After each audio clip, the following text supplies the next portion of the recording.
All right, let's talk about skill stacking. Okay, so skill stacking is rather than taking up any old skill, you can take up skills that complement your existing skill set to make you more valuable or effective as a person, I guess. So there are very commonsensical additional skills you can take up, whatever your skill set is. And this idea is from another channel called Alex Hormozi. His channel is awesome. Go check it out.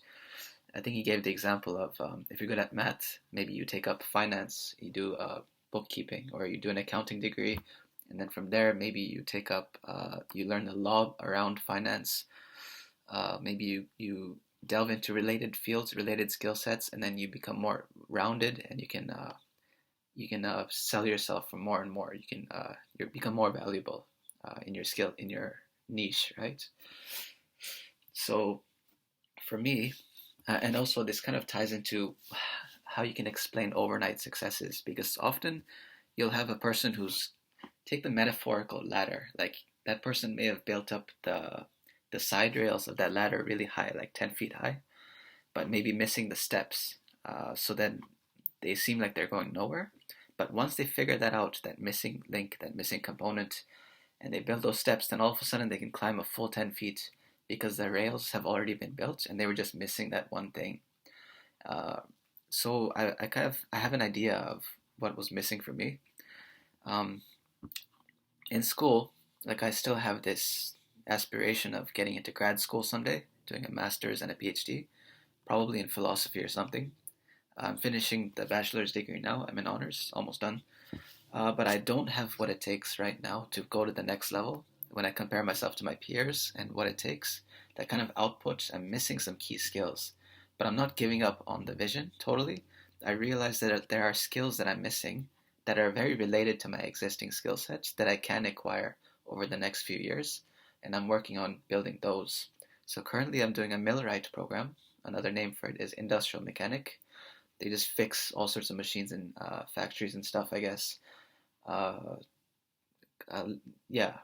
So what I'm finding is that doing this program is giving me a lot of these missing things, or at least giving me the chance to work on these missing skills so that I can go back to my original vision of getting into grad school.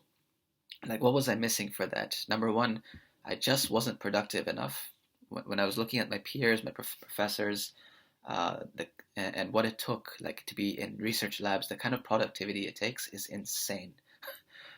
You're constantly having to fill out a ton of applications, apply to things, um, do all sorts of grunt work like literature reviews, writing up papers, doing the citations, and just it's just an absolute ton of work. And often for stuff that doesn't necessarily mean anything to you in the present, it's kind of you're just doing it for the and it's worth doing it so that you acquire the skills. But I wasn't able to get myself to be that productive, and now I'm gradually becoming more and more productive. But that's one skill that was missing. Another skill was dealing with the system, like the applications, applying for grants, keeping track of finances, so on. I was missing that piece. Another piece was what else was there? Self sufficiency wasn't there. Uh, right, and this was kind of bothering me. It's kind of like Maslow's hierarchy of needs. It's like succeeding in school is like it's kind of at the top of that pyramid.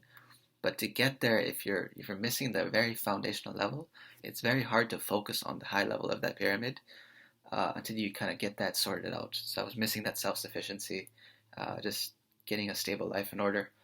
Number four, relationships. I found that I could be much more productive when I had friendships, dating, relationships in my life, and I was missing that. And that comes with being self sufficient, obviously. Uh, just could not be myself authentically when I was ashamed of where I was in my life. So, anyways, and number five was the data analysis, um, data science component, like statistics. There are certain software programming languages like R and Python to do data analysis. Some of my peers, like in my honors cohort, they already have that skill down, like working with Excel, working with R, working with Python, visualizing the data properly, presenting it in tables, all that stuff. I hated that shit and I wasn't good at it. So this is my chance now that I'm taking a break from academia for a little bit gives me a chance to learn data analysis on my own. And I find I can be far more productive when I'm internally driven like that rather than doing something for school. So this is a great chance for me to learn it on my own, self-motivated, self-guided, so that when I go back to academia, I can approach things more systematically and pump out research papers or whatever faster, more efficiently when I have that skill down. Like I took upper level statistics in school and I did not get much out of it, and I feel I can get much more out of it by doing courses online that are out there at my own pace. Now that I have the chance. Anyways, so doing this Millwright program is giving me a chance to work on a lot of these missing skills, and then I can become a so-called overnight success because there are skill sets that I already have that are developed to a very, very high degree. It's just I'm missing these little things that would allow me to make the most of them. So the way in which the Millwright program right now is allowing me to do all this is it takes care of self-sufficiency, number one, because it gives me a prospects at a better career, a better paying career, something I'm more satisfied with, being more stable, being more confident in my employability. Number two, it gives me a very nice introduction into data analysis because part of that data science skill set or stack, the data science stack, is math stuff like linear algebra. I would need to learn calculus, and I did actually try learning that on my own. I did a pre-calculus video on YouTube. It was like 12 hours long. I got through 6 hours of it, so that brushed up my skills nicely. That's kind of the entryway into linear algebra. I even did a bit of linear algebra on my own, tried learning that. But I find that trades math that I'm having to do in my current program is a very nice introduction because it really hones mental math and keeps my mind sharp. And what you don't realize is when you're not working in that kind of a field, your mind gets very lazy. But doing trades math, constantly be doing these mathematical conversions in my head between like inches and metric or imperial and metric, the kind of spatial reasoning required, it's insane. Like there's this kind of stigma against trades workers, but it's an insane the kind of intelligence it takes to like read blueprints or machine part reading the prints and to fathom what the hell's going on. Like what do these measurements apply to? How to mentally rotate these machine parts in your head to try and make sense of this kind of two-dimensional representation on paper, and apply all the measurements, the tolerance levels. Like if two parts have to fit together, you have to calculate tolerances for both parts so that because you're not going to measure it perfect, you're not going to make the part perfectly, so you need tolerances along a bunch of different whatever. So it's actually really hard, and it taxes my mind and works the really fundamentals of math. It's just basic algebra. It's like you're dealing with percents, conversions, basic multiplication, division, but it does it in a very practical way where you're applying it to practical problems that you face on the job, and that really drills down the fundamentals. I find it's kind of like it's giving you that pre-calc in such a practical problem-solving capacity. Really drills it nicely. So it's a very nice introduction, easing myself into higher level maths that I need to learn on my own. Okay, so it eases me into data analysis. It gives me the self-sufficiency. It gives me friendships. I find it's much easier to make friends with trades like blue-collar workers. I actually really respect them for this. There is no ego about them. I mean, literally all they talk about is like dirt bikes. And yeah, it's hard to fit into the conversations, but it's just much nicer than the kind of people you meet in white collar stuff. Those people have egos.